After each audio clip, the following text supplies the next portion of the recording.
जय हिंद दोस्तों, आपका स्वागत है। आज की वीडियो में हम लोग आ गए हैं आपका लास्ट के जो कुछ चैप्टर्स हैं उसे कंप्लीट करने के लिए। और आप देख सकते हैं आज का जो आपका चैप्टर है वो है कॉस्ट अकाउंटिंग सिस्टम, यानी अकाउंटिंग एंट्रियां पास करनी आपको सिखानी पड़ेगी, जो आपने शायद 11th स्टैंडर्ड में सीखा होगा। क्या सर वही आप सिखाने वाले हो या कुछ अलग है इसमें? बिल्कुल वही है, जैसा 11th स्टैंडर्ड में जर्नल एंट्री पास करी है वही जर्नल एंट्री आपको यहाँ पर पास करनी है, लेजर अकाउंट बनाने। और ये समझना है कि इंटीग्रेटेड अकाउंटिंग सिस्टम और नॉन इंटीग्रेटेड अकाउंटिंग सिस्टम क्या होता है, जहां पर आप फाइनेंशियल अकाउंटिंग और कॉस्ट अकाउंटिंग दोनों एक ही बुक्स ऑफ अकाउंट्स में करते हैं, अलग अलग खाते नहीं बनाते, एक ही खाता बनाते हैं। उसे बोलते हैं integrated accounts. Cost and financial accounts are kept in the same set of books. अब वो जो बुक्स है हाथ से लिखी हो, वो बुक्स है टैली में मेंटेन हो, एसएपी में हो, ओरेकल में हो, डजंट मैटर। आप चाहे सॉफ्ट में रखे, हार्ड में रखे, द थिंग इज कि जो भी आप बुक्स बना रहे हैं उसमें cost accountancy and financial accountancy बिल्कुल कोई डिफरेंशिएशन नहीं है। बस फर्क ये आ जाएगा कि जब आप कॉस्ट अकाउंट के लेजर्स में डालेंगे पैसा, कॉस्ट अकाउंट के लेजर्स में कुछ डेबिट करेंगे, क्रेडिट करेंगे, तो उस अकाउंट के नाम के आगे आपको कंट्रोल अकाउंट वर्ड लगाना होगा। उससे ज्यादा आपको कुछ भी करने की जरूरत नहीं है। मान लेते हैं मैंने मटेरियल खरीदा, तो सामान खरीदूंगा तो क्या होएगा? अगर मैं सामान खरीदूंगा तो आप नॉर्मली क्या एंट्री करेंगे उसकी? जो मेरा स्टोर्स है, जो मेरी इन्वेंट्री है, वो मेरी भर जाएगी और बैंक अकाउंट से पेमेंट हो जाएगी। यही होगा। बैंक अकाउंट कम हो जाएगा, स्टोर्स मेरा भर जाएगा। यही होएगा ना। Store account debit to bank account. 10,000 का मैंने इन्वेंट्री खरीद लिया। आपको क्या करना है, जो भी आपका कॉस्ट का अकाउंट का नाम आएगा उसके आगे आपको कंट्रोल अकाउंट लिख देना है, बस बात खत्म। बाकी वही एंट्री जो 11th स्टैंडर्ड में करी थी, सिर्फ आपको कंट्रोल अकाउंट आगे लिख देना है। आप लोगों ने वेजेस खर्चा किया, वेजेस का खर्चा करा, वेजेस पेमेंट करी, तो वेजेस कंट्रोल अकाउंट डेबिट, यानी खर्चा डेबिट टू बैंक 20,000 रुपए। कुछ किया मैंने? 11th स्टैंडर्ड में ये एंट्री आपको आती होगी, वही एंट्री मैंने पास करी है। चलो मान लो कि आपने स्टोर परचेज करा, कुछ स्टोर में माल आया, अब माल को रिटर्न कर रहे हो, तो रिटर्न कर रहे हो तो क्या होएगा? अगर वो बैंक से पैसा दे रहा है आपको माल रिटर्न करने का, तो bank account debit to stores, बस कंट्रोल अकाउंट आगे लिख देना। सब में नहीं, बैंक अकाउंट के आगे कंट्रोल नहीं, जो कॉस्ट वाले लेजर्स हैं जहां पर कॉस्ट आपकी इनकर हो रही है उन अकाउंट्स के आगे कंट्रोल अकाउंट लिख देना, बाकी वही एंट्री होगी। आपने स्टोर से खरीदा, आपने स्टोर्स में सामान खरीदा, आपने स्टोर से रिटर्न किया, स्टोर से आपने प्रोडक्शन में भेजा, यानी कि आपने वर्क इन प्रोग्रेस में भेज दिया। यही होता है ना, स्टोर से माल चले जाता है तो स्टोर अकाउंट क्रेडिट हो जाएगा, और वर्क इन प्रोग्रेस में माल चले जाएगा तो वो डेबिट हो जाएगा। और वर्क इन प्रोग्रेस से वापस आ गया, इसकी रिवर्स एंट्री। यही तो है फंडामेंटल रूल्स अकाउंटिंग के, आपको पता होंगे। ये देखो, ऐसा होता है ना, एसेट और एक्सपेंस। प्लस का मतलब डेबिट, माइनस का मतलब credit. Liabilities and income, 11th standard की बात बता रहा हूं आपको। प्लस का मतलब क्रेडिट और कम होने का मतलब डेबिट। बात खत्म। यही समझना है आपको, जो 11th स्टैंडर्ड में बताया दोबारा आपको सिखा दिया कि अगर एसेट और एक्सपेंस है और उसको बढ़ाना है तो उसे हम डेबिट करते हैं। ये रूल है अकाउंटिंग का। आप ये भी बोल सकते हैं कि इसको तो क्रेडिट करते हैं हम, एसेट एक्सपेंस को, और लाइबिलिटी बढ़े तो डेबिट करते हैं। तो उन्होंने ऐसा रूल बनाया नहीं, उन्होंने उल्टा बना दिया।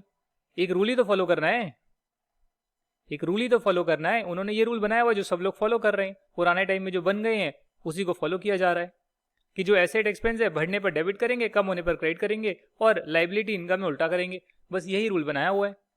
तो जो मैंने यहाँ पर आपको दिखाया कि बैंक अकाउंट कम हो गया, बैंक अकाउंट आपका एसेट है, एसेट कम होएगा तो क्रेडिट, और स्टोर भी आपका क्या है, एसेट है, इन्वेंट्री है, बढ़ेगा तो क्या, डेबिट।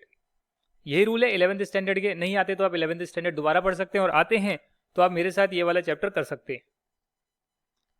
इंटीग्रेटेड अकाउंट आपको समझ में आ गया क्या होता है, जहां पर फाइनेंशियल अकाउंटिंग, कॉस्ट अकाउंटिंग की सेम बुक्स ऑफ अकाउंट्स बनती है। और नॉन इंटीग्रेटेड में क्या होता है, वहां पर कॉस्ट अकाउंटिंग की अलग बुक्स ऑफ अकाउंट्स बनती है और फाइनेंशियल अकाउंटिंग की अलग बुक्स ऑफ अकाउंट्स बनेगी। तो वहां पर क्या दिक्कत हो जाएगी? दिक्कत ये हो जाएगी कि जब आप कोई सामान खरीद रहे हैं तो वहां पर तो आप स्टोर्स को डेबिट करेंगे, पर क्रेडिट किसको करेंगे? बैंक को करेंगे। बैंक तो फाइनेंशियल अकाउंटिंग के सिस्टम में आ रहा है ना, कॉस्ट अकाउंटिंग में बैंक अकाउंट नहीं आ रहा, वो तो फाइनेंशियल अकाउंट का हिस्सा है। तो यहां पर हम उसकी जगह पर एक अकाउंट का नाम डाल देते हैं, उसकी जगह पर एक अकाउंट का नाम डाल देते हैं। और उस अकाउंट का नाम क्या है, मैंने यहां लिख भी रखा है, ये देखिएगा, कॉस्ट लेजर कंट्रोल अकाउंट। जहां पर फाइनेंशियल अकाउंटिंग और कॉस्ट अकाउंटिंग की बुक्स अलग अलग मेंटेन होती है, तो जैसे इंटीग्रेटेड अकाउंट्स में एंट्रियां पास करते हैं वही एंट्री आपको पास करनी है। बट जहां जहां फाइनेंशियल अकाउंटिंग वाले लेजर्स के नाम आ रहे हैं, जैसे bank account, debtor, creditor, financial accounting वाले लेजर्स के नाम आ रहे हैं, हेड्स के नाम आ रहे हैं, तो उसकी जगह पर ये कॉस्ट लेजर कंट्रोल अकाउंट आपको लिख देना है, बात खत्म। क्योंकि कॉस्ट अकाउंटिंग की अलग बुक्स है और फाइनेंशियल अकाउंटिंग की अलग बुक्स है। हमें कॉस्ट अकाउंटिंग में एंट्रियां पास करना सीखना है, फाइनेंशियल अकाउंटिंग का नहीं सीखना अभी। तो अगर आपने ये सीख लिया है तो आपका चैप्टर हो गया खत्म। बस यही करना था, बस यही करना था। ये देखो, for all cost accounting ledger suffix the word, चाहे इंटीग्रेटेड हो नॉन इंटीग्रेटेड अकाउंट हो, दोनों में ही जो कॉस्ट अकाउंटिंग के लेजर्स आएंगे वहां पर आपको कंट्रोल अकाउंट उनके आगे वर्ड लिख देना है। जैसे कि वेजेस अकाउंट की जगह लिख देना wages control account. Store laser की जगह, स्टोर में आप सामान लाते हैं उसको डेबिट करते हैं, उसकी जगह लिख देना store ledger control account. Factory overhead की जगह लिख देना फैक्ट्री ओवरहेड कंट्रोल अकाउंट। ये क्या है, ये आपके खर्चे के अकाउंट है। स्टोर तो आपका एसेट है, वेजेस, फैक्ट्री ओवरहेड ये आपके खर्चे हैं।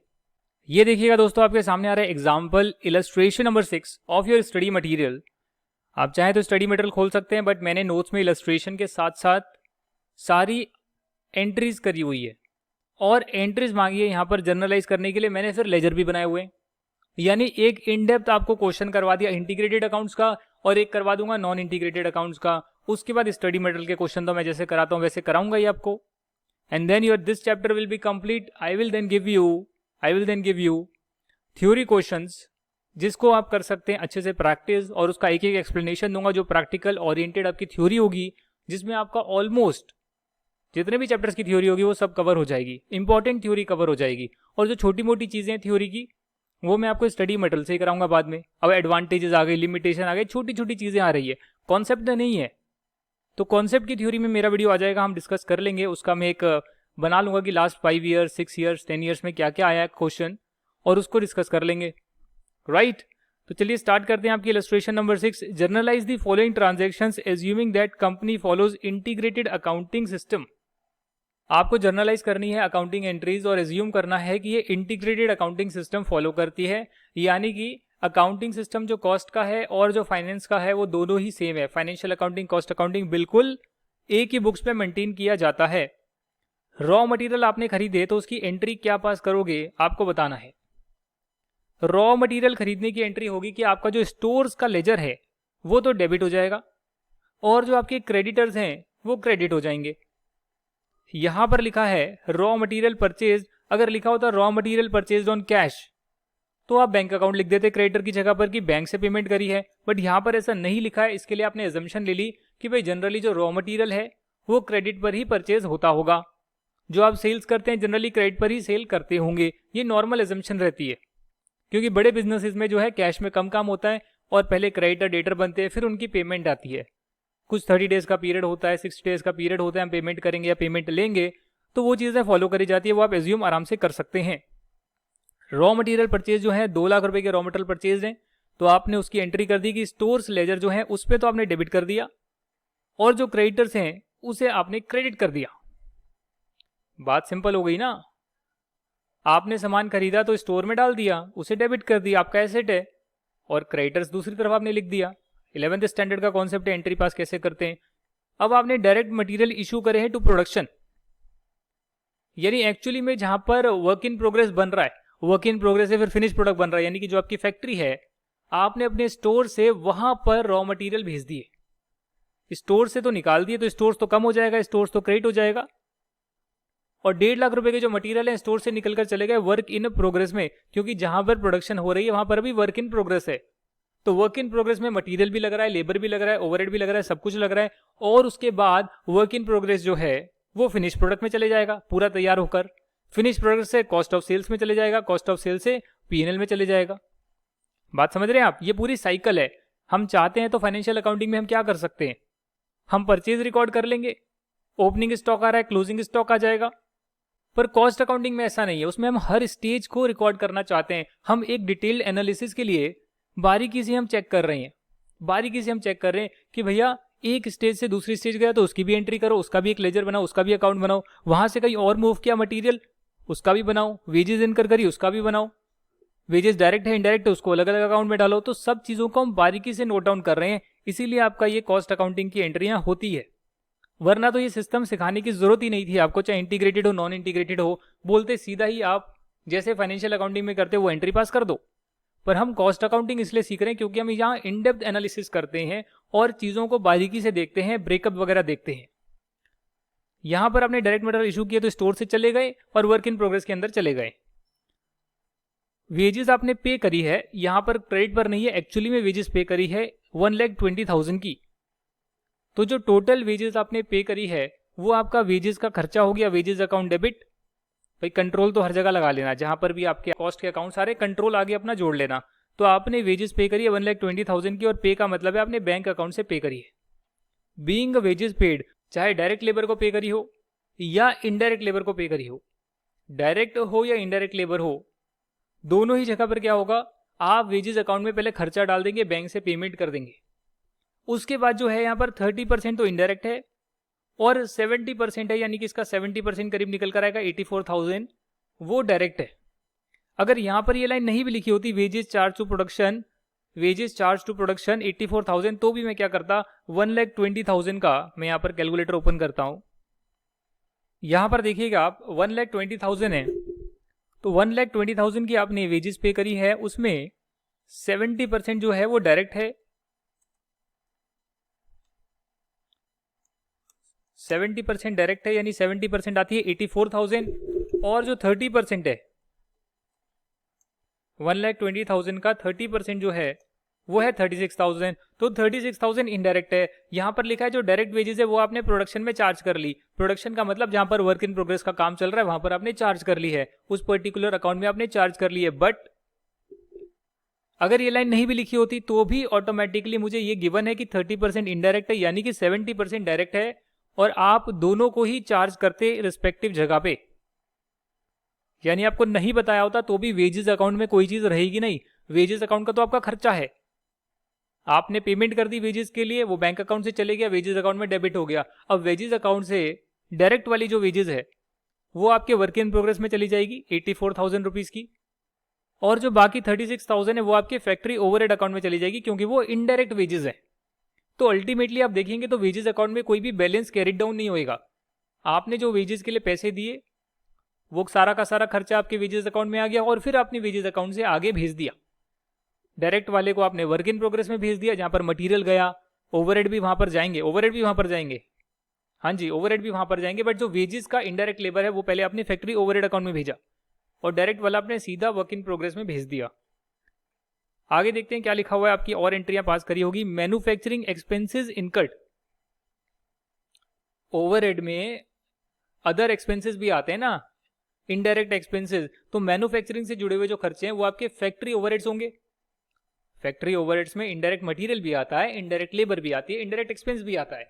तो वहां पर दे रखा है कि जो बाकी जुड़े हुए मैन्युफैक्चरिंग एक्सपेंसेस हैं वो 84,000 के हैं, यानी कि जो आपके फैक्ट्री ओवरहेड्स हैं उसमें आपने 84,000 का खर्चा और इनकर करा है। क्वेश्चन में दे रखा है इनकर्ड, इनकर्ड का मतलब खर्चा किया, और खर्चा किया तो यानी आपने 84,000 का बैंक अकाउंट से पेमेंट करी और आपने फैक्ट्री ओवरहेड में डाल दिया। सर यहां पर क्रेडिटर नहीं आएंगे क्या? आने को आ सकते हैं, आने को आ सकते हैं, बट जो हम नॉर्मल एजम्पशन लेते हैं वो ये लेते हैं कि जो आप परचेज करते हैं वो क्रेडिट पे करते हैं, फिर क्रेडिटर को पेमेंट करते हैं, जो सेल करते हैं आप क्रेडिट पे करते हैं डेटर को, और फिर बाकी बाद में आपके पास पैसा आता है।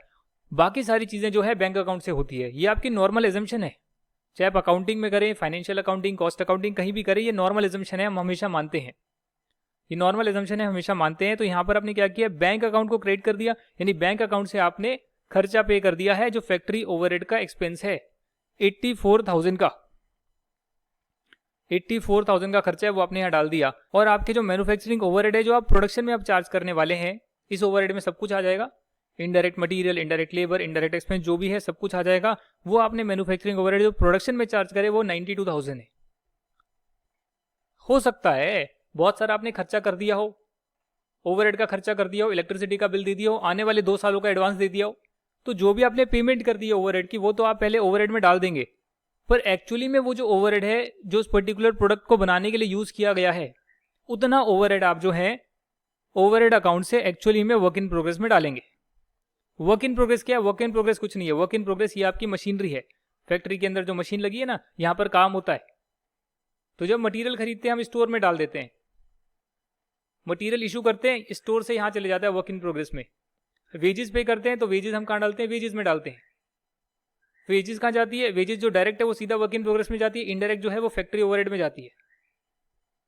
फैक्ट्री ओवरहेड में और खर्चे आते हैं, अदर एक्सपेंसेस, फिर कहां जाते हैं? जितना इस वर्क इन प्रोग्रेस के लिए ओवरहेड अपोर्शन होने चाहिए उतना वर्क इन प्रोग्रेस में जाते हैं। वर्क इन प्रोग्रेस से फिर फिनिश प्रोडक्ट निकलता है, तो वर्क इन प्रोग्रेस से फिनिश गुड्स में जाएगा। फिनिश गुड्स से जितना बिक जाएगा वो कॉस्ट ऑफ सेल्स में जाएगा, कॉस्ट ऑफ सेल्स से जो है पीएनएल में जाएगा। कॉस्टिंग पीएनएल, बात खत्म। ये पूरा का पूरा आपका अकाउंटिंग सिस्टम है। तो अभी हम कौन सी एंट्री पास कर रहे हैं? हम पास कर रहे हैं कि भैया जितने भी आपने ओवरहेड खर्चा किया होगा उसमें से आप प्रोडक्शन में 92,000 के चार्ज करने वाले हैं, यानी कि अपोर्शन करने वाले हैं। तो अपोर्शन की एंट्री क्या होगी कि फैक्ट्री ओवरहेड से तो 92,000 चले गए और वर्क इन प्रोग्रेस में चले गए। तो वर्क इन प्रोग्रेस में मटेरियल गया तो वर्क इन प्रोग्रेस को डेबिट किया, वेजेस गई डायरेक्ट वाली तो वर्क इन प्रोग्रेस को डेबिट किया, ओवरहेड गए वर्क इन प्रोग्रेस में चार्ज किए तो वर्क इन प्रोग्रेस को डेबिट किया। कंट्रोल अकाउंट आगे आपको लिखना ही लिखना है।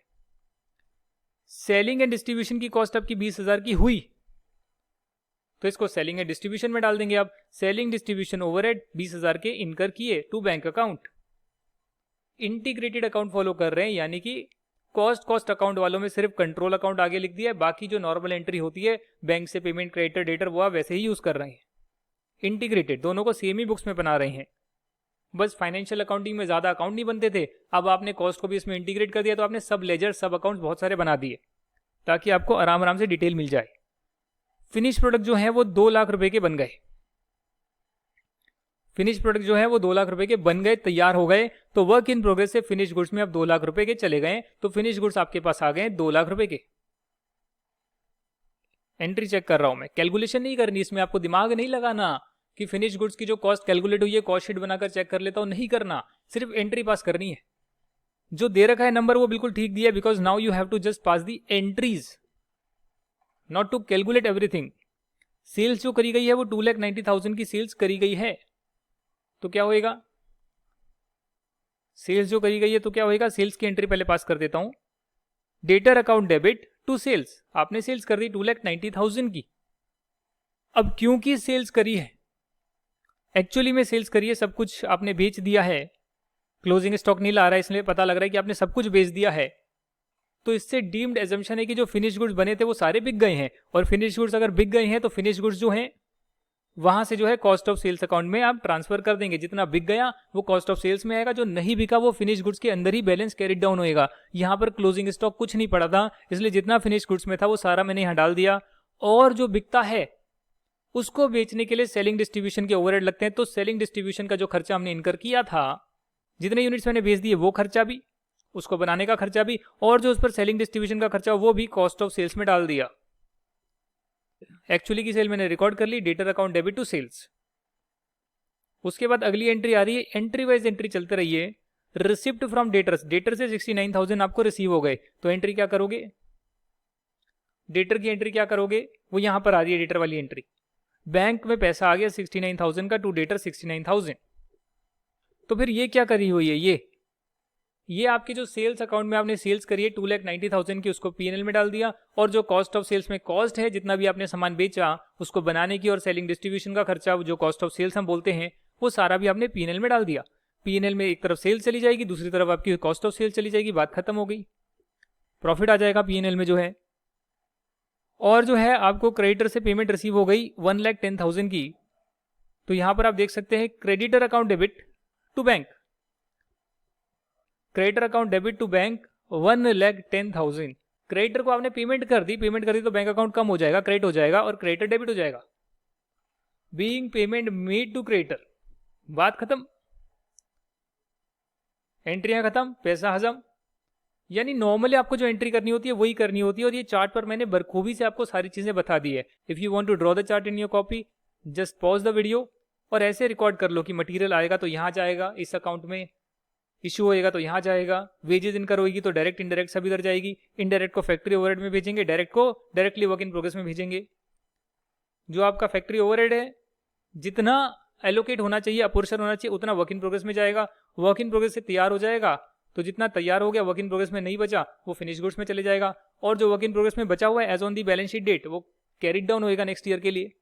फिनिश गुड्स जो बिक जाएंगे वो कॉस्ट ऑफ सेल्स में जाएगा, जो नहीं बिकेगा यहीं रहेगा, और जो एक्चुअली में अपने सेलिंग डिस्ट्रीब्यूशन ओवरहेड करें वो इस अकाउंट में जाएंगे और बाद में यहीं से कॉस्ट ऑफ सेल्स में चले जाएंगे। जो सेल्स करिए वो सेल्स अकाउंट में जाएगी, एंड में सेल्स भी पीएनएल में, कॉस्ट ऑफ सेल्स भी पीएनएल में ट्रांसफर हो जाएगी, और आपका जो है पूरी बुक्स ऑफ अकाउंट तैयार हो जाएगी। इस पूरे चार्ट को आप पॉज करके ड्रॉ कर सकते हैं इंडिविजुअली समझने के लिए, तो एक डायग्राम में आपको सारी एंट्रियां क्लियर हो जाएगी। वही चीजें मैंने यहां पर करी है, आप देख सकते हैं। सामान खरीदा तो स्टोर को डेबिट करा, सामान यहां से वर्क इन प्रोग्रेस में गया तो स्टोर को क्रेडिट किया, वर्क इन प्रोग्रेस में डाल दिया। वेजेस हुई तो वेजेस अकाउंट में डाल दिया, बट वेजेस से जो थी मेरी डायरेक्ट वेजेस, डायरेक्ट लेबर की वेजेस, उसे वर्क इन प्रोग्रेस में डाला, इनडायरेक्ट वाले को ओवरहेड में डाला, फैक्ट्री ओवरहेड में। फैक्ट्री ओवरहेड मैंने और खर्चा किया वो भी मैंने डाल दिया।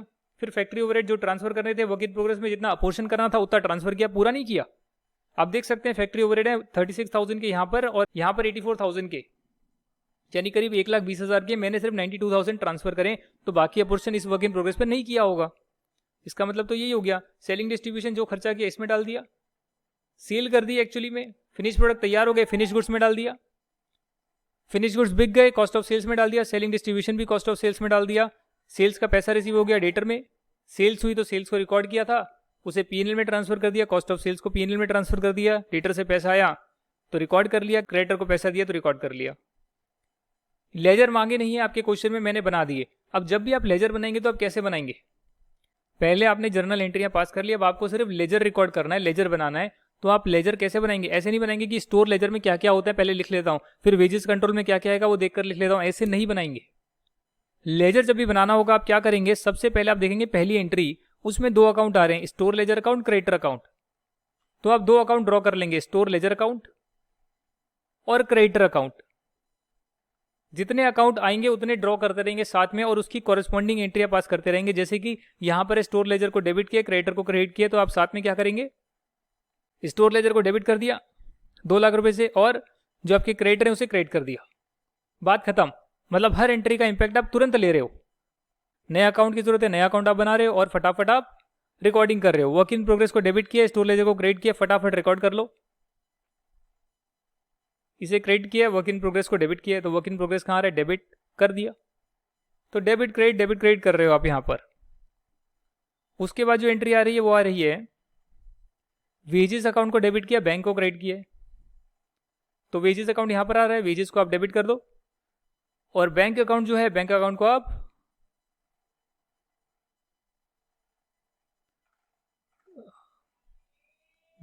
आप क्रेडिट कर दो। मतलब ऐसा नहीं कि बैंक अकाउंट में क्या क्या डेबिट क्रेडिट होना चाहिए पहले सोच रहा हूं, नहीं, जो एंट्री आ रही है, जो एंट्री में लिखा है वो देखकर वहां पर कॉपी पेस्ट करना है लेजर में, इतना ही काम आपको करना है। इसे बोलते हैं लेजर पोस्टिंग।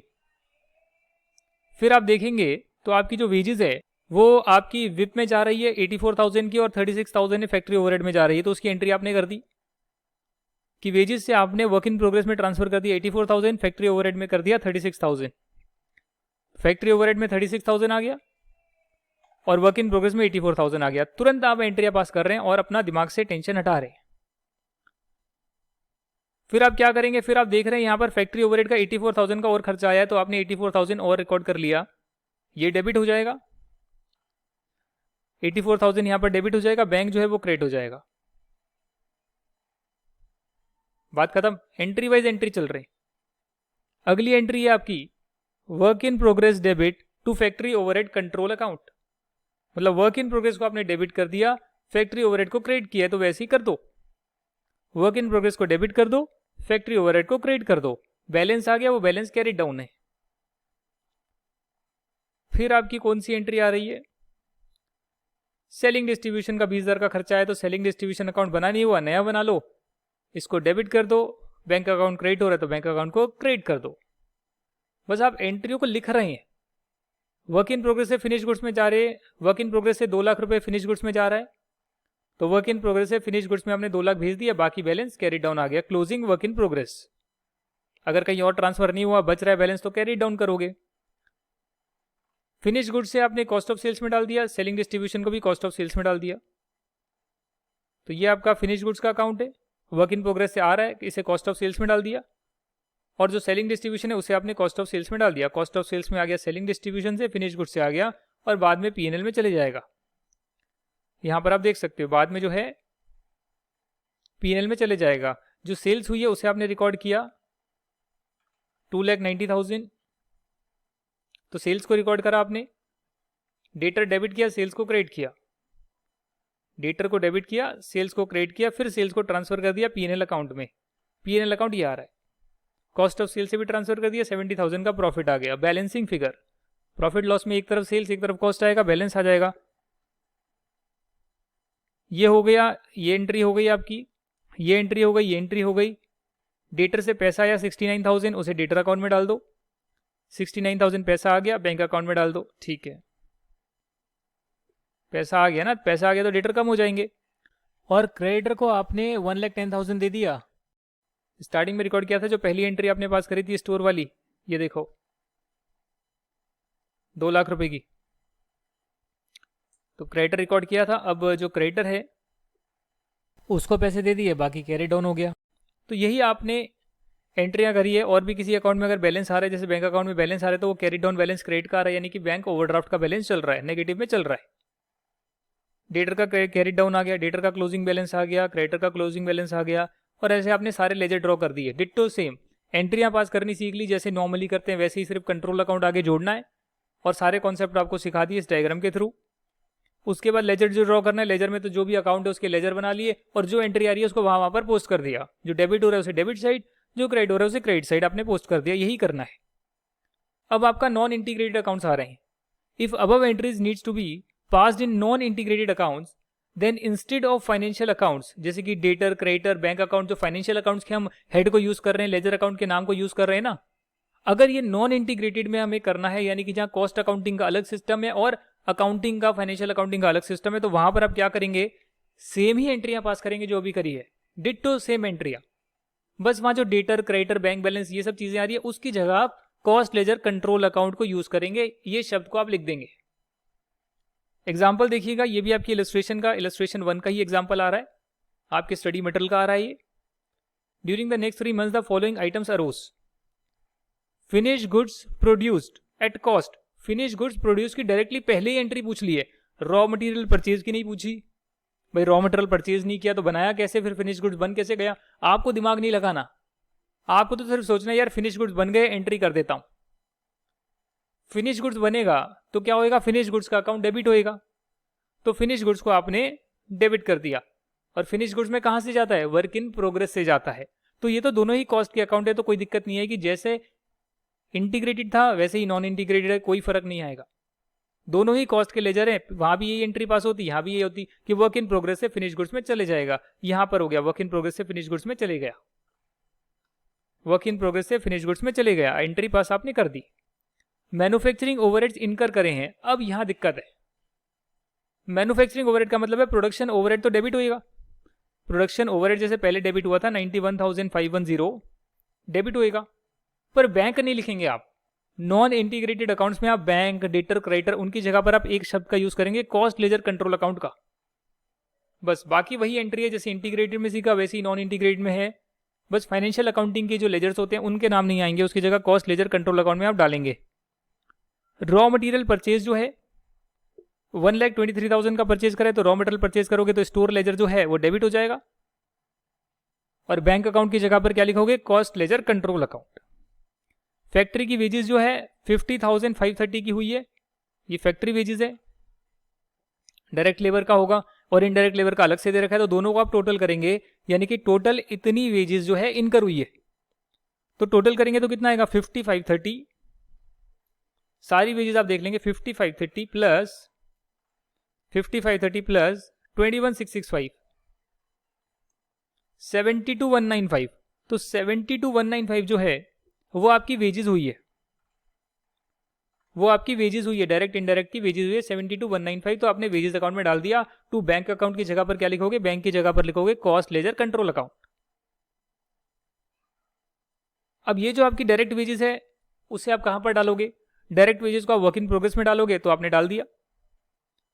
डायरेक्ट वेजेस जो है वो वर्क इन प्रोग्रेस में चली गई, मैंने एक ही एंट्री कर दी, बुक में 2 दे रखी है, तो डायरेक्ट वेजेस जो है उसे आपने वर्क इन प्रोग्रेस में डाला, और इनडायरेक्ट को आपने मैन्युफैक्चरिंग ओवरहेड या फैक्ट्री ओवरहेड, जो भी अकाउंट का आप नाम दोगे, उसमें डाल दिया। जो हमने पहले नाम दिया था वही आप दे सकते हो। यहां पर लिखा हुआ है कॉस्ट ऑफ सेल्स इज 1,85,890। तो अगर आप सोचेंगे कि कॉस्ट ऑफ सेल्स अगर हुई तो उसकी एंट्री क्या होनी चाहिए, तो बहुत ही दिल से आवाज निकलेगी कि फिनिश प्रोडक्ट जो है बिक गया, तो फिनिश प्रोडक्ट से निकलकर, फिनिश स्टॉक अकाउंट से निकलकर कॉस्ट ऑफ सेल्स में ट्रांसफर हो जाना चाहिए। तो यही इसकी एंट्री है कि आपका जो फिनिश स्टॉक है तैयार हो गया, वहां से निकलकर कॉस्ट ऑफ सेल्स में ट्रांसफर कर दिया गया। Being goods sold, cost is transfer to cost of sales accounts. Material issued to production, material purchase की एंट्री नहीं मांगी है, सिर्फ एंट्री मांगी है। मटीरियल अगर आप प्रोडक्शन में इशू करेंगे तो क्या करेंगे? आप स्टोर लेजर से वर्क इन प्रोग्रेस में डाल देंगे। यही एंट्रीज की होनी चाहिए। क्या एंट्री दे रखी है यहां पर देखेंगे हम लोग, स्टोर लेजर से आपने वर्क इन प्रोग्रेस में डाल दिया, being material issue to production. अगला पार्ट है आपका सेल्स रिटर्न्ड एट कॉस्ट। तो यहां पर जो है सेल्स रिटर्न एट कॉस्ट दे रखी है 5380, मतलब सेल्स रिटर्न में आपको जो सेल एक्चुअली में करी गई थी उसका प्राइस नहीं दे रखा, इसलिए हम वो वाली एंट्री नहीं कर सकते कि आपने डेटर डेबिट किया था, सेल्स को आपने क्रेडिट किया था। अगर रिवर्स होएगा तो सेल्स को डेबिट कर देंगे, डेटर को क्रेडिट कर देंगे, और डेटर की जगह पर हम लोग यूज करेंगे कॉस्ट लेजर कंट्रोल अकाउंट, क्योंकि ये नॉन इंटीग्रेटेड अकाउंट फॉलो कर रहे हैं, जहां पर डेटर क्रेडिटर बैंक की जगह पर हम इस लेजर का प्रयोग करते हैं। तो ये कब होगा? जब आपको सेल्स का अमाउंट मालूम होएगा। यहां पर आपको सिर्फ कॉस्ट बताई गई है, तो कॉस्ट की आप क्या एंट्री पास करेंगे? सेल्स रिटर्न की। जब आपने सेल्स करी तो आपने फिनिश स्टॉक से कॉस्ट ऑफ सेल्स में डाला था, तो अब सेल्स रिटर्न आएगी और उसमें आपको कॉस्ट प्राइस ही दे रखी है, तो आप इसका उल्टा कर देंगे कि कॉस्ट ऑफ सेल से वापस से फिनिश स्टॉक में डाल देंगे कि भाई ये बिका था, वापस आ गया है, वापस आ गया तो फिर से फिनिश स्टॉक का पार्ट बन जाएगा। आगे है मटीरियल रिटर्न टू सप्लायर। सोचिए कि अब ये मटेरियल जो आपने परचेज किया होगा तो उसकी आपने क्या एंट्री करी होगी?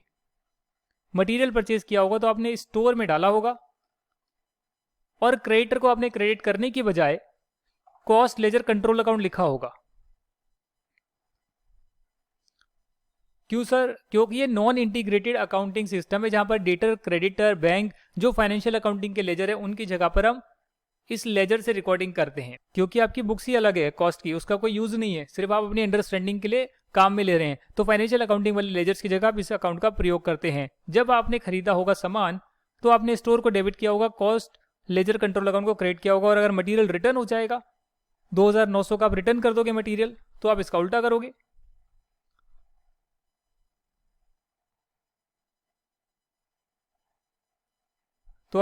करोगे। स्टोर लेजर से वापस से कॉस्ट लेजर कंट्रोल अकाउंट में डाल दोगे। मटेरियल रिटर्न कर दिया यानी कि जो स्टोर में पड़ा था वो कम हो गया, और वापस से आपने कॉस्ट लेजर कंट्रोल अकाउंट को डेबिट कर दिया, यानी कि एक तरह से क्रेडिटर को डेबिट कर दिया। आप वो समझ सकते हैं। Manufacturing overhead charge to production. Manufacturing overhead जब प्रोडक्शन में चार्ज करेंगे तो क्या होगा? वर्क इन प्रोग्रेस में आप डाल देंगे मैन्युफैक्चरिंग ओवरहेड का जो खर्चा होगा। मैन्युफैक्चरिंग ओवरहेड का खर्चा हुआ तो मैन्युफैक्चरिंग ओवरहेड को डेबिट किया था, खर्चा हुआ था। अब उस खर्चे को आप ट्रांसफर कर रहे हैं, तो ट्रांसफर आप कैसे करेंगे? वर्क इन प्रोग्रेस में डाल देंगे, बाकी बैलेंस कैरी डाउन आ जाएगा। यही आपकी सारी अकाउंटिंग एंट्रीज यहाँ पर पास करी हुई है। लेजर नहीं बनाए। अगर लेजर बनाने तो क्या करना है? जो जो अकाउंट के नाम आ रहे हैं उसके लेजर खोल लो, जो डेबिट हो रहा है उधर डेबिट डालो, जो क्रेडिट हो रहा है उधर क्रेडिट डालो, और ऐसे सारी एंट्रियों के आप लेजर भी बना सकते हैं, बनाना चाहें तो।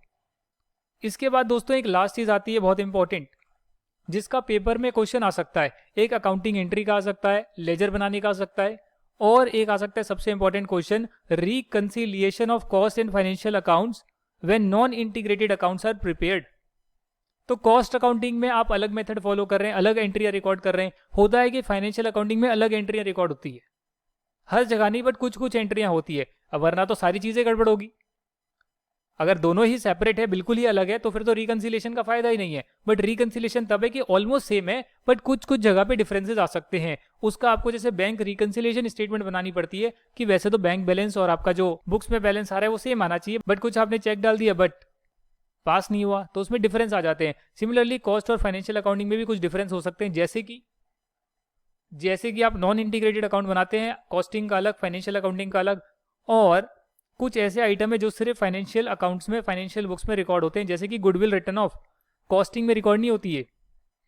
Preliminary expenses return of, loss on sale of fixed asset investment, income tax, donation, interest on loan जो फाइनेंस के खर्चे हैं, discount on issue of shares etcetera, ये सब क्या है, ये फाइनेंशियल अकाउंट्स में तो रिकॉर्ड हो रहे हैं, कॉस्टिंग में रिकॉर्ड नहीं होंगे, इसलिए दोनों का प्रॉफिट में मिसमैच हो सकता है, जो आपने कॉस्ट अकाउंटिंग के हिसाब से बनाया और फाइनेंशियल अकाउंटिंग के हिसाब से बनाया। तो कई बार क्वेश्चन आ जाता है कि इसे रिकंसाइल करो।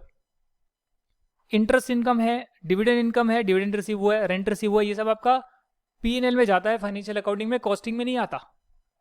कॉस्टिंग में ये सारी चीजें नहीं आती है। कुछ ऐसे आइटम है जो कॉस्टिंग की बुक्स में आते हैं, बट आपकी जो फाइनेंशियल अकाउंटिंग की बुक्स है वहां पर नहीं आते। जैसे कि हम बहुत जगह पर अपॉर्चुनिटी कॉस्ट या नोशनल एक्सपेंस वगैरह डाल देते हैं, नोशनल डेप्रिसिएशन जहां पर एसेट की वैल्यू नील हो चुकी है, बट हम अपने कॉस्टिंग पर्पस के लिए कि भैया भले ही 10 साल लाइफ थी, 10 साल एसेट चल चुका है, बट उसके बाद भी हमारे प्रयोग में आ रहा है, खराब नहीं हुआ, चल रहा है, उसके बाद भी 10 साल हमने एज्यूम करी थी लाइफ, अभी भी चल रहा है 10 साल होने के बाद, तो भी आप कस्टमर से तो सब कुछ चार्ज करेंगे कि अच्छा अगर मशीन हमारी लगी हुई है तो हम कस्टमर को बेनिफिट क्यों ट्रांसफर करें उसका। हम तो उसे यही बोलेंगे ना कि भाई जो इंडस्ट्री में चल रहा है कि मशीन वगैरह लग रही है उसका खर्चा आ रहा है, तो उतना ही खर्चा हम डाल रहे हैं, नोशनल एक्सपेंस हम डाल रहे हैं और फिर कॉस्टिंग कर कस्टमर को प्रॉफिट मौका पे बेच रहे हैं। बट फाइनेंशियल अकाउंटिंग में वो डेप्रिशिएट हो चुकी है मशीन और उसका और डेप्रिशिएशन चार्ज नहीं हो रहा होगा। सो कॉस्टिंग का पूरा मेथड अलग है, थोड़ी बहुत चीजें ऐसी आती है, तो वहां पर डिफरेंसेस आ सकते हैं जो क्वेश्चन में गिवन होंगे, आपको आइडेंटिफाई करना है क्या डिफरेंस है और दोनों प्रॉफिट को मैच करने की कोशिश करनी है कि इन वजह से प्रॉफिट में डिफरेंस था, क्योंकि एक एक्सपेंस मैंने डाल दिया, कॉस्टिंग में P&L में नहीं डाला, फाइनेंशियल अकाउंटिंग में नहीं डाला, उसको आप एड बैक कर दोगे, मैच कर दोगे, आप कैसे भी मैच कर सकते हो। कई बार ऐसा भी होता है कि आप डिफरेंट मेथड फॉलो कर रहे हैं, फॉर एग्जांपल कि आप कॉस्टिंग में लीफो मेथड फॉलो कर रहे हैं और फाइनेंशियल बुक्स में जो है लीफो अलाउड ही नहीं है अकाउंटिंग स्टैंडर्ड में, वहां पर आप वेटेड एवरेज फॉलो कर रहे हैं। आप कॉस्टिंग में तो इन्वेंट्री को हमेशा कॉस्ट पर मेजर करेंगे, पर फाइनेंशियल अकाउंटिंग में जो है cost NRV whichever is lower उस पर आप मेजर करेंगे। तो अगर एनआरवी कम आ रही है तो आपने फाइनेंशियल बुक्स में एनआरवी पर रिकॉर्ड किया इन्वेंट्री, और कॉस्टिंग में किस पर आएगी, कॉस्ट पर आएगी। तो ये डिफरेंसेस हो सकते हैं फाइनेंशियल अकाउंटिंग कॉस्ट अकाउंटिंग में जब आप अलग अलग अकाउंट्स बनाते हैं, और उसके लिए आपको एक रिकंसिलेशन बनाना पड़ सकता है जिसका 4 नंबर का, 5 नंबर, 6 नंबर, 8 नंबर तक का क्वेश्चन आ सकता है। क्वेश्चन में लिखा होगा आपको क्या करना होगा, एक टेबल बना देना, जैसे BRS बनती है वैसे बना देना बैंक रिकंसिलेशन स्टेटमेंट की तरह, profit as per cost accounts. इसमें आइटम ऐड कर देंगे जो आइटम्स सब्ट्रैक्ट आपने नहीं करे फाइनेंशियल अकाउंटिंग में but deducted in cost accounts. Financial accounting में डिडक्ट नहीं करे, यहां डिडक्ट कर दिया तो उसको वापस से एड बैक कर दो। Income not shown in cost accounts, उसे भी ऐड कर दो। फाइनेंशियल अकाउंटिंग में जो इनकम आती है जैसे डिविडेंड रिसीव्ड, कॉस्ट अकाउंटिंग में नहीं आ रही होगी, उसके लिए प्रॉफिट कम आ रहे होंगे, उस इनकम को ऐड कर दो प्रॉफिट में। तो कॉस्ट अकाउंटिंग के प्रॉफिट को हम फाइनेंशियल रिकॉर्ड के प्रॉफिट तक ला सकते हैं, या फाइनेंशियल रिकॉर्ड वाले प्रॉफिट को कॉस्ट रिकॉर्ड तक ला सकते हैं, कॉस्ट अकाउंटिंग के प्रॉफिट तक ला सकते हैं, जैसा आप करना चाहे वैसे कर सकते हैं। मैंने फिलहाल यहाँ पर कॉस्ट अकाउंटिंग का प्रॉफिट ले लिया है, और जो मैंने खर्चे कॉस्ट अकाउंटिंग में डाले बट फाइनेंशियल अकाउंटिंग में वो नहीं डले या अलग अमाउंट से डले, तो उसका डिफरेंस मैं यहाँ पर एडजस्ट कर दूंगा, उसे ऐड कर दूंगा। जो इनकम मैंने फाइनेंशियल अकाउंटिंग में डाला है, प्रॉफिट ज्यादा आ रहा है, कॉस्ट अकाउंटिंग में नहीं डाला, प्रॉफिट कम आ रहा है कॉस्ट अकाउंटिंग में, ऐड कर दूंगा, प्रॉफिट बढ़ जाएगा। Item subtracted in financial accounts but not deducted in cost account, उसे माइनस कर दूंगा। कुछ ऐसे खर्चे हैं जो फाइनेंशियल अकाउंटिंग में, जैसे इंटरेस्ट वगैरह का खर्चा मैंने माइनस किया, कॉस्ट अकाउंटिंग में नहीं किया, मान लेते हैं नहीं किया, तो उसे कॉस्ट अकाउंटिंग में माइनस करना पड़ेगा, तभी फाइनेंशियल अकाउंटिंग के प्रॉफिट के बराबर पहुंचेंगे। और एक्सपेंसेस जो मैंने कॉस्ट रिकॉर्ड्स में, कॉस्ट अकाउंट्स में डिडक्ट नहीं करे पर फाइनेंशियल अकाउंट्स में एक्सपेंसेस डिडक्ट करे हैं, तब आप क्या करोगे, तो आप यहां पर डिडक्ट कर लोगे। तो ये सारी चीजें आपको देखनी पड़ेगी, और इसके लिए मैं आपको एक क्वेश्चन भी करवा देता हूं। ये देखिए डिफरेंसेस भी निकाले हुए हैं। आपने P&L बनाया, फाइनेंशियल रिकॉर्ड के हिसाब से आपने कॉस्ट स्टेटमेंट बनाई, और फिर दोनों को आपने रिकंसाइल किया। ये बहुत ही बड़ा क्वेश्चन है, इसी को कर लेते हैं जो आपका क्वेश्चन नंबर 11 आ रहा है। क्वेश्चन नंबर 11 क्या कहता है, देखेंगे। The following figures have been extracted from the financial accounts of a manufacturing firm for the first year of its operation. Direct material की consumption, direct wages, factory overhead, financial accounts का है सब कुछ। Administration overhead, selling distribution, bad debt, preliminary expenses, legal charges, dividend received, interest received on deposit, sales कितनी units की हुई है, closing stock कितना बच गया यूनिट्स में, वर्क इन प्रोग्रेस में। The cost accounts for the same period reveal, अब कॉस्ट अकाउंट्स की डिटेल है, that direct material consumption is 56 lakh rupees, factory overhead is recovered at 20% on the prime cost, ठीक है। Administration overhead is recovered at 6 rupees per unit of production, selling distribution overhead are recovered at 8 rupees per unit sold. Prepare profit loss as per financial records, cost sheet बनाओ cost records के हिसाब से और reconcile करो। तो पहले हम cost sheet बनाएंगे। डायरेक्ट मटेरियल जो है कॉस्ट अकाउंटिंग के हिसाब से 56 लाख रुपीस के हैं। वेजेस कितनी है कॉस्ट रिकॉर्ड के हिसाब से वो यहां पर नहीं लिखा है, पर इसका मतलब ये तो नहीं कि वेजेस हुई नहीं होगी। अगर वेजेस यहां पर नहीं लिखी तो यानी वेजेस का कोई डिफरेंस नहीं है, बाकी सारी चीजें सेम है। जो डायरेक्ट वेजेस है 30 लाख रुपीस की यहां पर हुई है, तो 30 लाख रुपीस की एक्चुअली में वेजेस हुई होगी, मतलब आपने लेबर को पैसे दिए हैं 30 लाख रुपए के। डिटेल उसकी दे रखी है जहां पर कुछ डिफरेंसेस वगैरह हैं। कॉस्ट अकाउंटिंग में जो डिफरेंसेस हैं उसकी बातें यहां पर लिखी हुई है कि मटेरियल की कंजम्पशन 56 लाख की है, जैसे भी कैलकुलेशन करी होगी, जो भी मेथड फॉलो किया होगा। प्राइम कॉस्ट आपकी ये आ रही है। ओवरहेड जो रिकवर करेंगे हम 20% ऑफ प्राइम कॉस्ट, तो हमने रिकवर कर लिए, जो वर्क इन प्रोग्रेस है, वर्क इन प्रोग्रेस जो है 2,40,000 का वर्क इन प्रोग्रेस गिवन है क्वेश्चन में। हालांकि अलग मेथड पर अलग आना चाहिए, बट गिवन ही नहीं है आपको दे रखा है फाइनेंशियल अकाउंटिंग का पूरा डेटा और कॉस्ट रिकॉर्ड्स का डेटा जो मैच नहीं करता है, जहां पर डिफरेंसेस है वो दे रखा है। तो उसके अलावा बाकी चीजें हम सेम मानेंगे और आप क्लोजिंग स्टॉक माइनस करने के बाद आपके पास वर्क कॉस्ट आ जाएगी 1,24,000 यूनिट्स की। ये यूनिट्स कहां से आई सर? ये यूनिट्स ऐसे आई कि आपने 1,20,000 यूनिट्स बेचे और 4,000 यूनिट्स जो है आपके फिनिश्ड गुड्स हैं। तो अगर आप दोनों को ऐड करेंगे तो 1,24,000 आएगा। तो आपने ऐड करा, 1,24,000 की आपके पास कॉस्ट आ गई। जो यूनिट्स आपने बनाए उस पर आपने एडमिनिस्ट्रेशन के ओवरहेड भी जितने यूनिट्स बनाए उस पर 6 रुपए पर यूनिट के हिसाब से चार्ज करे हैं। ये आपको क्वेश्चन में गिवन है 6 rupees per unit of production. यानी जहां पर डिफरेंसेस है वो आप ध्यान रख रहे हैं और जहां पर डिफरेंसेस नहीं गिवन है वहां पर आप फाइनेंशियल अकाउंटिंग वाले डेटा को ही पिक कर रहे हैं। तो आपके पास कॉस्ट ऑफ प्रोडक्शन आ गई 1,24,000 यूनिट्स की। तो अगर मैं कैलकुलेटर ओपन करूं तो यहां पर देखिएगा लिखा हुआ है टोटल मेरी कॉस्ट ऑफ प्रोडक्शन आई है 1,08,24,000। इसे मैं डिवाइड करूंगा 1,24,000 यूनिट से, तो एक यूनिट का कितना प्राइस आया? 2 बार एंटर दब गया मुझसे, 87.29 आया। 87.29 आपके पास पर यूनिट का प्राइस आ गया है। तो जो फिनिश गुड्स हैं, जो 4,000 यूनिट्स बच गए हैं, उसका तो आपने माइनस कर दिया, तो आपको पता लग गया कॉस्ट ऑफ गुड्स सोल्ड कितना है।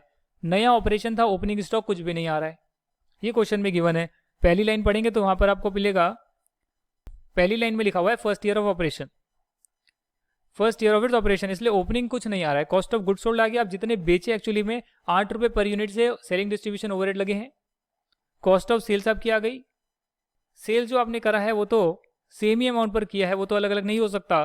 तो सेल जो आपका 1,20,00,000 का हुआ है वही आपने सेल्स यहाँ पर लिखी है। दोनों आप अलग अलग अमाउंट पे तो नहीं बेच सकते, अलग अलग अमाउंट पे नहीं बेच सकते, सिर्फ डिफरेंस जो आपका आएगा कॉस्ट में ही आएगा कि यहाँ पर आपने क्या लिया है वहां पर क्या लिया है। उसी वजह से जो प्रॉफिट यहाँ पर आया है 5,65,160 का, ये डिफर करेगा आपके P&L वाले प्रॉफिट से। तो आपने क्या किया, आपने सारा डेटा देखा, स्टडी किया, जहां डिफरेंसेस थे वहां पर आपने कॉस्ट अकाउंटिंग की जो बातें थी उसको देखकर कॉस्ट शीट बनाई, और जो चीजें गिवन नहीं थी वहां पर आपने फाइनेंशियल अकाउंटिंग के डेटा को ही एज्यूम किया और अपनी कॉस्ट शीट प्रिपेयर कर ली। कॉस्ट शीट के बाद आप फाइनेंशियल अकाउंटिंग का भी P&L बना सकते हैं। जैसे कि 50 लाख रुपीज का डायरेक्ट मटेरियल कंज्यूम्ड है, तो P&L बनाओगे आप as per financial records. Sales आपकी पता है 1,20,00,000 है, डायरेक्ट मटेरियल जो है 50 लाख है, वो यहां से देखकर उतारोगे। वेजेस है, ओवरहेड्स हैं, तो 30 लाख के वेजेस फैक्ट्री ओवरहेड्स आ गए, ये आपका बनाने का खर्चा आ गया। क्लोजिंग स्टॉक की जो वैल्यू है, जो वर्क इन प्रोग्रेस है, वो है आपका 2,40,000। यहां पर आप देखेंगे फिनिश गुड जो है आपके फाइनेंशियल अकाउंटिंग में 3,20,000 का दे रखा है, तो वही आपने 3,20,000 यहां पर लिख दिया। क्लोजिंग वर्क इन प्रोग्रेस आपने फाइनेंशियल रिकॉर्ड से भी लिख दिया, सेम टू सेम जो आया है। और आपके पास ग्रॉस प्रॉफिट आ गया। ग्रॉस प्रॉफिट को आपने ब्रॉट डाउन किया, यहां पर जो भी बाकी खर्चे हैं, administration overhead, selling distribution overhead, वो आपने यहां पर डाल दिया। Administration overhead, selling distribution copy paste कर दिया। बैड डेट हुए 80,000 के, प्रिलिमिनरी एक्सपेंसेस 40,000 के लिखे गए, राइट ऑफ कर दिया आपने, तो आपने बैड डेट डाल दिया, प्रिलिमिनरी एक्सपेंसेस डाल दिया। लीगल चार्जेस हैं, आपने लीगल चार्जेस डाल दिए 10,000 के। लाइन में चल रहे हैं। डिविडेंड रिसीव किया 1 लाख का, डिविडेंड रिसीव्ड आप फाइनेंशियल अकाउंटिंग में डालेंगे इनकम की साइड। इनकम टैक्स में फिर अलग होता है, ये आपका P&L के हिसाब से मैं बता रहा हूँ आपको क्या होएगा। इंटरेस्ट आपको रिसीव हुआ 20,000 का, तो इंटरेस्ट आपने डाल दिया। सेल्स हम डाल ही चुके हैं, और उसके बाद closing stock work in progress हम लिख ही चुके हैं। तो पूरा का पूरा आपने P&L बना लिया, और उसका प्रॉफिट जो आया वो आया है 12,90,000 रुपये, 12,90,000 रुपीज़। जो कॉस्टिंग का P&L बनाया उसमें जो दिक्कत थी, उसमें नेट प्रॉफिट आ रहा है 5,65,160। तो डिफरेंस कहाँ पर आए भाई? सबसे पहले तो डिफरेंस यहाँ पर आया कि जो हमने 6 लाख रुपए का ज़्यादा मटेरियल कंज्यूम डाला है, वहीं पे डिफरेंस आ गया। ज़्यादा एक्सपेंस डेबिट कर लिया, जिस वजह से मेरा प्रॉफिट कम हो गया। अगर मैं एक्सेस मटेरियल कंजम्पशन को ऐड कर लूँ, मुझे P&L तक पहुंचना है ना, P&L के प्रॉफिट तक पहुंचना है। यहाँ पर जो मैंने 6 लाख रुपए ज़्यादा खर्चा डाला है, P&L में तो 50 लाख रुपए ही थे। और आपके क्वेश्चन में गिवन था कि जो आपका कॉस्टिंग है वहाँ पर आपका 56 लाख का डायरेक्ट मटेरियल लगा है। तो दोनों में 6 लाख का डिफरेंस था, वो आपने यहाँ पर एडजस्ट करा। 6 लाख रुपए का जो था उससे आपका कॉस्टिंग का प्रॉफिट कम आ रहा था, आपने ऐड कर लिया। फैक्ट्री के जो ओवरहेड्स हैं, तो फैक्ट्री के ओवरहेड आपने एब्जॉर्ब करे हैं, तो 17,20,000 के आए हैं। वहां पर फैक्ट्री के ओवरहेड जो एक्चुअली में लगे वो 16 लाख के लगे। तो आप देख सकते हैं कि आपने करीब 1,20,000 का खर्चा ज्यादा डेबिट करा है, तो उससे आप ऐड कर देंगे, प्रॉफिट बढ़ जाएगा कॉस्टिंग का। एडमिनिस्ट्रेशन ओवरहेड में भी मिसमैच है। यहाँ पर आप 7,44,000 लिखते हैं एडमिनिस्ट्रेशन के ओवरहेड्स, और यहाँ पर आप 7 लाख लिखते हैं, यानी कि 44,000 रुपीज़ का और आपको यहाँ पर ऐड करना पड़ेगा। इससे आपके प्रॉफिट कॉस्ट के कम आ रहे होंगे। जो डिविडेंड रिसीव है वो आपने इनकम रिकॉर्ड तो करी है फाइनेंस में, फाइनेंशियल अकाउंटिंग में, कॉस्टिंग में नहीं करी, तो उसे भी आप कॉस्टिंग प्रॉफिट में ऐड करेंगे, तो आप फाइनेंशियल अकाउंटिंग के प्रॉफिट के बराबर तक पहुंच पाएंगे। इंटरेस्ट आपने रिसीव करा है वो भी आप ऐड करेंगे, तो आप बराबर पहुंच पाएंगे। लेस जो बैड डेट है, प्रिलिमिनरी एक्सपेंसेस हैं, लीगल चार्जेस हैं, ये जो 3 चीज़ है, ये 3 एक्सपेंसेस आपने फाइनेंशियल अकाउंटिंग में तो लिखे हैं, जिससे आपका फाइनेंशियल अकाउंटिंग का प्रॉफिट गिरा है, पर कॉस्ट अकाउंटिंग में आपने ये बातें नहीं लिखी। तो अगर आप कॉस्ट अकाउंटिंग के प्रॉफिट से भी इन तीनों एक्सपेंस को हटा देंगे, तो फाइनेंशियल अकाउंटिंग के प्रॉफिट के बराबर आप पहुंच पाएंगे। और जो आखिरी चीज आपका क्लोजिंग स्टॉक आ रहा है, वो क्लोजिंग स्टॉक यहाँ पर हमने जो वैल्यू किया है, फिनिश स्टॉक का क्लोजिंग स्टॉक वो 3,49,160 का किया है, और यहाँ पर क्लोजिंग स्टॉक जो है वो 3,20,000 का है, यानी कि 29,160 का ज्यादा हमने क्लोजिंग स्टॉक वैल्यू किया है। क्लोजिंग स्टॉक आपके P&L में क्रेडिट साइड पर आता है। यहां पर कॉस्टिंग की बात कर रहा हूं, कॉस्टिंग हो आपका जो नॉर्मल P&L बनाते हो, जो भी है क्लोजिंग स्टॉक तो इधर ही आता है ना। तो ये बढ़ने से क्या होएगा, कॉस्टिंग में आपने ज्यादा क्लोजिंग स्टॉक लिया है, उसकी वैल्यू ज्यादा ली है, उससे आपके कॉस्टिंग के प्रॉफिट ज्यादा आ रहे होंगे। फाइनेंशियल अकाउंटिंग में क्लोजिंग स्टॉक की वैल्यू कम ली है, तो फाइनेंशियल अकाउंटिंग में प्रॉफिट कम आ रहे होंगे। तो कॉस्टिंग के प्रॉफिट कम करने के लिए आप क्या करोगे, फाइनेंशियल अकाउंटिंग तक पहुंचना है ना। तो यहां पर आपने ज्यादा इनकम शो कर दी, एक तरह से ज्यादा क्लोजिंग स्टॉक दिखा दिया है।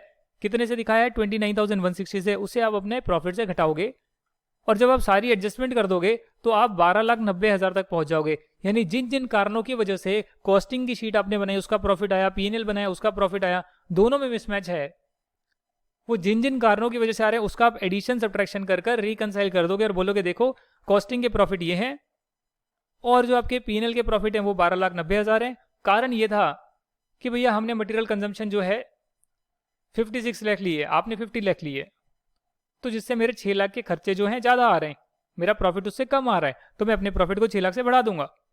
फैक्ट्री ओवरहेड मैंने ज़्यादा चार्ज किया है, मैंने एडमिनिस्ट्रेशन ओवरहेड ज़्यादा चार्ज किए हैं, तो इनकी कारणों की वजह से मेरे प्रॉफिट कम हुए हैं, तो मैं उन प्रॉफिट को इंक्रीज कर रहा हूँ ताकि फाइनेंशियल अकाउंटिंग के प्रॉफिट तक पहुँच पाऊँ। कुछ इनकम है जो मैंने रिकॉर्ड ही नहीं करी और आप लोगों ने करी है, तो उस इनकम को भी अगर मैं ऐड करूंगा तो मैं फाइनेंशियल अकाउंटिंग के प्रॉफिट तक पहुंच पाऊंगा। कुछ ऐसे खर्चे हैं जो फाइनेंशियल अकाउंटिंग में डाले, मैंने डाले ही नहीं, तो वो खर्चे मैं डालूंगा अगर, तो मैं फाइनेंशियल अकाउंटिंग के प्रॉफिट तक पहुंच पाऊंगा अपने प्रॉफिट को कम करूंगा तो। और जो क्लोजिंग स्टॉक मैंने ज़्यादा पर वैल्यू कर लिया, अगर मैं उसको कम कर लूंगा, जो मेरी फाइनेंशियल अकाउंटिंग में आ रही है अगर मैं वहां तक ले आऊँगा तो क्या होएगा, तो मैंने सारी एडजस्टमेंट कर दी उस हिसाब से और मेरा फाइनेंशियल अकाउंटिंग तक प्रॉफिट पहुंचाकर दिखा दिया कि इन कारणों को एडजस्ट कर लोगे तो आप कॉस्ट अकाउंटिंग के प्रॉफिट से फाइनेंशियल अकाउंटिंग के प्रॉफिट तक पहुंच जाओगे। यही आपके सारे कॉन्सेप्ट थे और इसके साथ आपका जो है कॉस्ट अकाउंटिंग सिस्टम का जो है चैप्टर कंप्लीट हो गया। मैं आपको एक क्लास और दूंगा, जो आपकी बुक के क्वेश्चंस और आ रहे हैं उसे डिस्कस करने के लिए मैं एक क्लास और इसकी दूंगा आपको। बैक की एक्सरसाइज तो बाद में करेंगे, बट जो इसमें इलस्ट्रेशंस और है उसके लिए मैं आपको एक क्लास और दूंगा, और उसके बाद मैं आपका थ्योरी करवाऊंगा 1 या 2 क्लासेस में, जिसके बाद आपका ऑलमोस्ट मतलब 100% ही 95% टू 100% आपका ये सिलेबस हो जाएगा एग्जामिनेशन पर्सपेक्टिव से। हालांकि हमारी क्लासेस और भी चलती रहेगी जिसमें एक्स्ट्रा क्वेश्चंस, आरटीपी के क्वेश्चंस, बैक की एक्सरसाइज, वो सब चीज़ें हम करते रहेंगे। हालांकि पेपर पास करने के लिए, एग्जामिशन लाने के लिए, 70-80 मार्क्स लाने के लिए आपका अगली 2 क्लासेस में, 3 क्लासेस में पूरा हो जाएगा। यानी अगर आपको 80 मार्क्स तक भी लाने हैं ना, तो आप इसको कर सकते हो, सारे इलस्ट्रेशन वगैरह प्रैक्टिस कर सकते हो, नोट्स वगैरह पढ़ सकते हो और आपके आराम से 80+ तक नंबर आ जाएंगे। Thank you so much friends ये वीडियो देखने के लिए। आप अपना फीडबैक मुझे भेज सकते हैं, व्हाट्सएप कर सकते हैं, कहीं भी आप मुझे सेंड कर सकते हैं, ईमेल कर सकते हैं, जो भी आपको लग रहा है। इंप्रूवमेंट करने की कोशिश करेंगे। अगर आपको कुछ और लगता है, सुझाव है आपके कुछ, और जैसा भी आपको क्लास लगी आप मुझे ज़रूर बताना। Thank you so much and bye bye.